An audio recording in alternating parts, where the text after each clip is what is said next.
Hello everybody, I hope you're having a wonderful day. Today I'm going to be talking about Scar. Well, I'm going to be I'm not basing my opinion. I'm going to be I'm going to be talking about my opinion again on Scar because some of you may have realized it, some of you may have not, but in my previous video talking about Scar, which was long for no types of reasons, I realized that after yesterday I was going to do this video, right? And I realized how long both of my videos would have been if I finished. But anyways, what happened yesterday and why I didn't record yesterday, if you guys are wondering still, and gals, after me just saying that is, first time my phone actually ran out of storage. It was a long video. The second time my phone froze on me when I was recording, so I was just like, screw it, I'll do it some other time. I lost all energy because I literally used all my YouTube energy in those two videos. So I was like, I'll do it some other time. By the time I'm ready to do it, I'm already almost passing out, and I'm like, dang it, I'll do it tomorrow then. And here I am. Okay, so in my previous video, I was doing this, I was talking about Scar and all that stuff, but here's where I really screwed up. Now, back in ancient times, and down here, we call this the-face palm. That's what we call this, the-face palm, because this is literally, I don't even know what I was thinking. This was a huge brain fart on my behalf. I literally claimed that it does a little less damage than Tristan, but yet I said it was okay for Colosseum. That don't make any sense. When you're dealing with Colosseum, it's not the same. Per se, for example, I'm not even gonna talk about it. I'm gonna try and make this video as short as possible. But if you ever do like, mission, you know what I'm saying? Like a mission. Guild battles, for example. Let's say guild battles. You notice, or mission, you notice your health on a mission, right? A regular mission. Alright, so, at the very end of the mission, if you want to test this out, go ahead, test this out, by all purposes.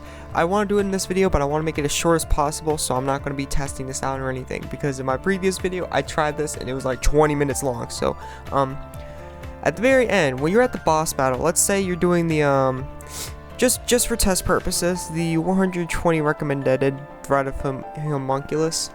At the very end, pop something like Horus, Tristan, Kyrat, one of those killer monsters, one of those monsters that kill the enemy team. See how much damage you do. Look at the numbers. If you look at that number, it's enough to probably kill you in one go, right? That's exactly my point. Is we have so little health compared to these boss monsters and these crystals and everything else. When you're doing Colosseum, that stuff doesn't matter. You're not fighting something with that heavy HP, with that heavy mark, with that heavy stuff. And in crystals, you can't even Unison, to be fairly honest. So it's not worth it. It's honestly not. That's why most 70% of the time, I'm not gonna say all the time, but around 70 to 65% of the time, you're gonna want to pop something. When you're popping a monster, when you're usually popping a monster, you're gonna want something that like prevents them from using Unison or just destroys their Unison gauges, or you're gonna want something that does heavy amounts of damage, like extremely heavy. The other times, yes, buffs can kick in, like damage barrier, awakening, hero, stuff like that. Stuff like that can save you, but 60 to 70, well, I'm not even 65 to 80% of the time. When you're usually doing Colosseum, you're usually going to want to use a monster with a lot of damage. That's kind of the purpose in Colosseum, is to make sure you kill the enemy team, and that's all you gotta do is kill the enemy team, and you pretty much win. As long as you usually win like 2 rounds out of the 3, you will usually win. Usually, like, it'll happen, like I say, 90% of the time, 95% of the time, you'll usually win if you get 2 rounds done. Going from there, what I'm going back to is Scar does a lot of damage. If he does a little below Tristan, he does a lot of damage, obviously. So he's definitely a monster you want to use in Colosseum. Very useful monster. Not top tier in Colosseum, but very useful.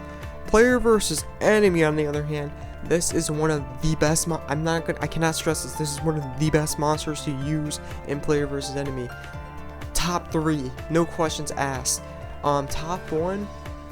Can be debatable. I don't know every monster in the game, but as far as I've been doing gem spawns and guides like this, no questions asked. He's in the top number 3. He is like the top tier when it comes to like the best of the best, the best of the best of the best.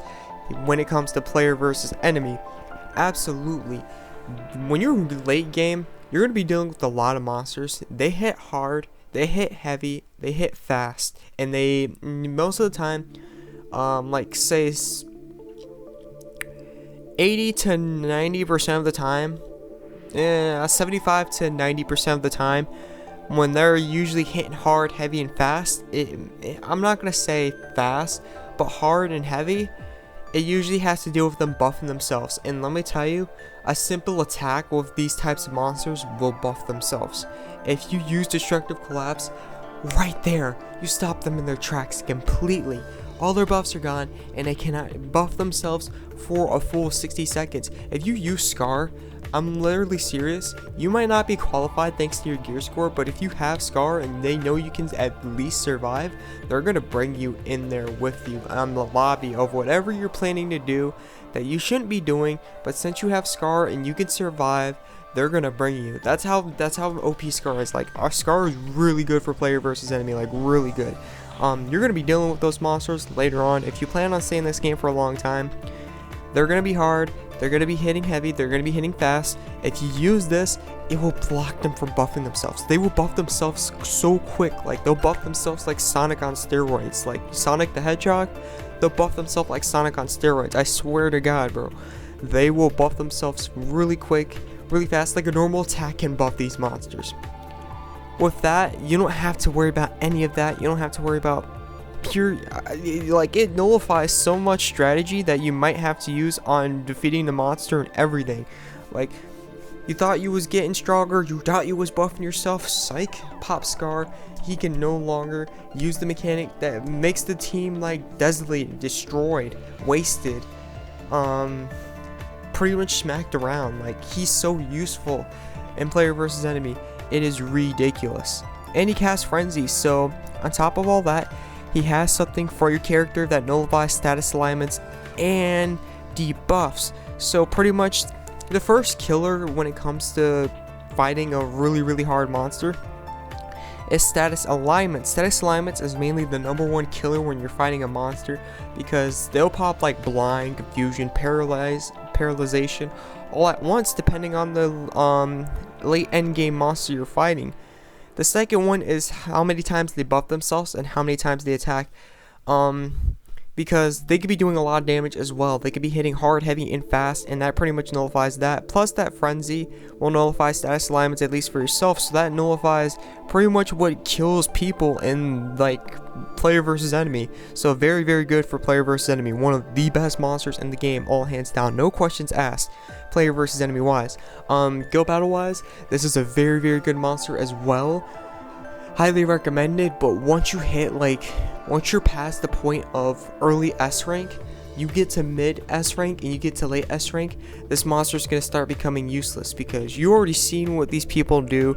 You watch spawn videos more than I do, and you're already seen some of these guilds. Maybe not Zero. Zero's probably not worth talking about, but where is it? Simplicity 8k, 800k, 700k, Pink 600k, 500k, Death Star 700. These whales go ham to the point where you don't even expect there to be that type of gear score. I'm gonna try to find the guild. I know it's somewhere around here. X-Rated's one of them.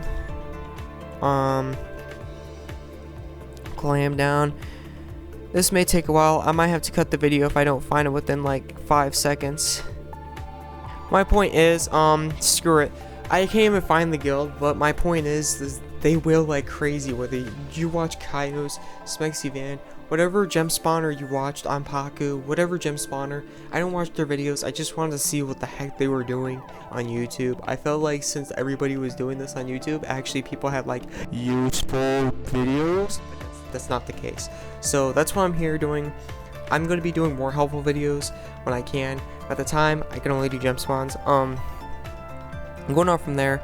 It's not useful in much in player versus, well, not in player versus enemy, but guild battles, because you're using a field debuff, and all you gotta do to remove the field debuff is use a field buff. Something as simple as using a water commander, Shinigami the water commander, cast water element on all allies. That's a field buff right there. Instantly gone. Your Scar worked so hard to get all this on here and instantly gone. Scar is going to do some damage. Scar is going to leave something on the field at least. But that's all it takes, is literally I could pop my shit again, and bam, just like that, your Scar's field debuff is gone. Gone, no bueno, useless. Not there anymore. So it's kind of useless when you hit the mid to late S rank, because those people are going to be using Ramaru. Ramaru is one of the best monsters, or Liatsu. Those are both of some of the best monsters to use for the scenario, because they have a field buff that increases 40% magic attack and attack, which is the highest for DPS for all field buffs right now. And it's just a great switch buff. Like, people are going to be switching. You're going to see people switching when you're in Crystal Assault. So when that happens, they at least have something to go on, and that's why it's so useful. Like, you're going to see people with this. And now that Scar's out, you're going to see more people with this, probably, to be fairly honest. I mean, it's already pretty much what S rank use.